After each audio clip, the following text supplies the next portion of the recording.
Hi guys, welcome back to school after our spring break. I missed reading to you guys yesterday, so I apologize. But I'm just gonna pick up where we left off in our Harry Potter and the Prisoner of Azkaban. Alright, so we are getting to the point where Harry was just given the Marauders map by Fred and George Weasley. And so they're kind of explaining, I think, what the map does and what it is. And Harry's he's just now getting acquainted with this magical map. All right, so we are on page 192 in chapter 10 of The Prisoner of Azkaban. All right. Well, what would you have done? Said Fred. George caused a diversion by dropping another dung bomb. I whipped the drawer open and grabbed this. It's not as bad as it sounds, you know, said George. We don't reckon Filch will ever find out how to work it. He probably suspected what it was, though, or he wouldn't have confiscated it. And you know how to work it? Oh, yes, said Fred, smirking. This little beauty's taught us more than all the teachers in this school. You're winding me up, said Harry, looking at the ragged old bit of parchment. Oh, are we? Said George. He took out his wand, touched the parchment lightly, and said, I solemnly swear that I am up to no good. And at once, thin ink lines began to spread like a spider's web from the point that George's wand had touched. They joined each other, they crisscrossed, they fanned into every corner of the parchment.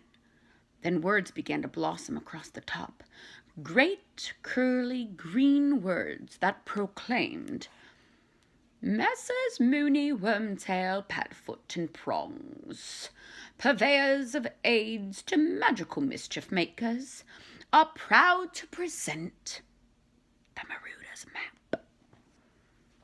It was a map showing every detail of Hogwarts Castle and grounds. But the truly remarkable thing were the tiny ink dots moving around, each labeled with a name in minuscule writing. That means very small. Astounded, Harry bent over it.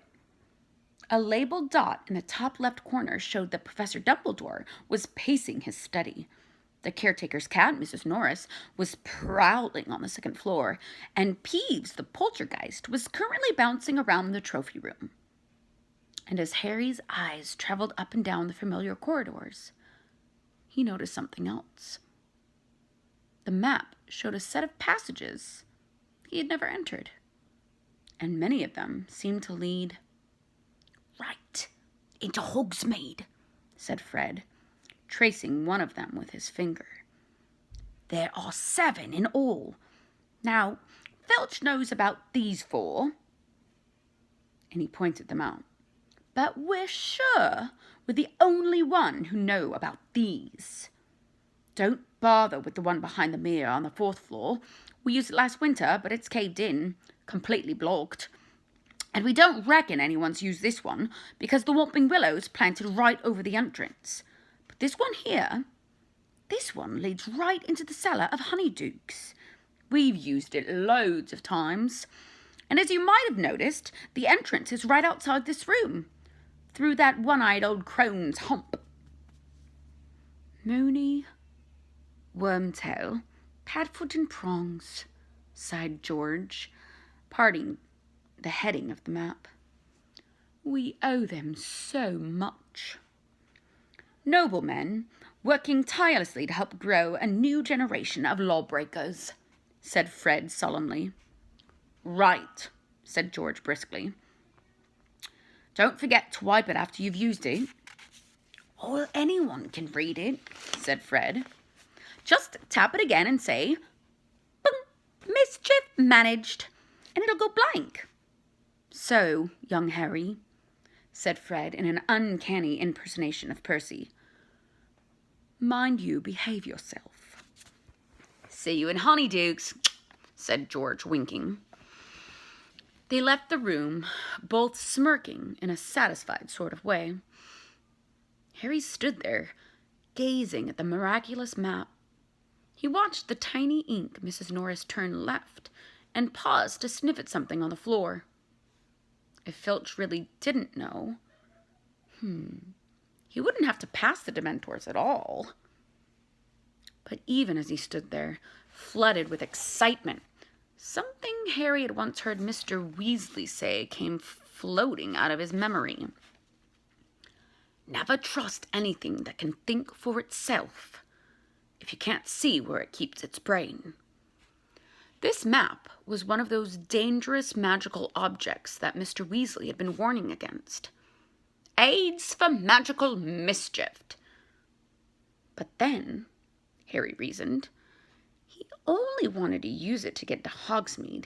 It wasn't as though he wanted to steal anything or attack anyone.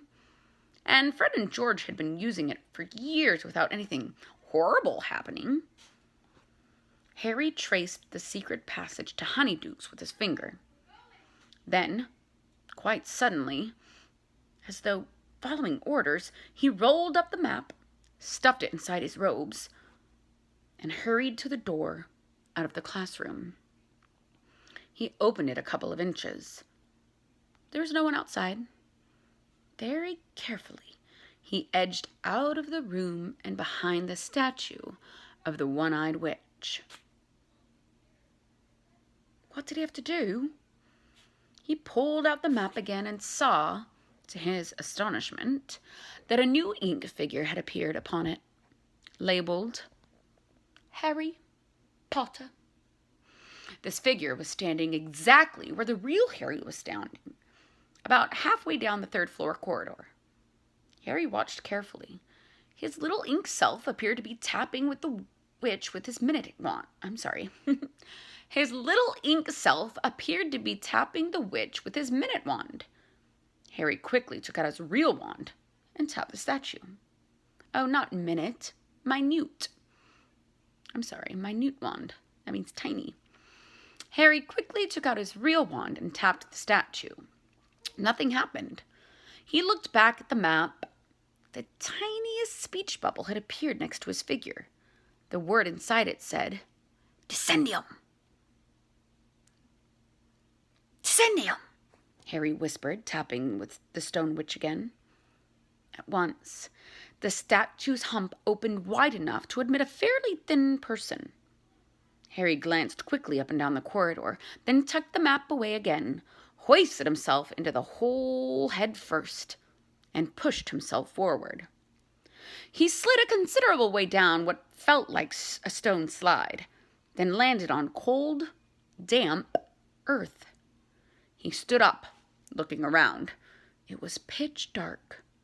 He held up his wand and muttered, Lumos, and saw that he was in a very narrow, low, earthy passageway.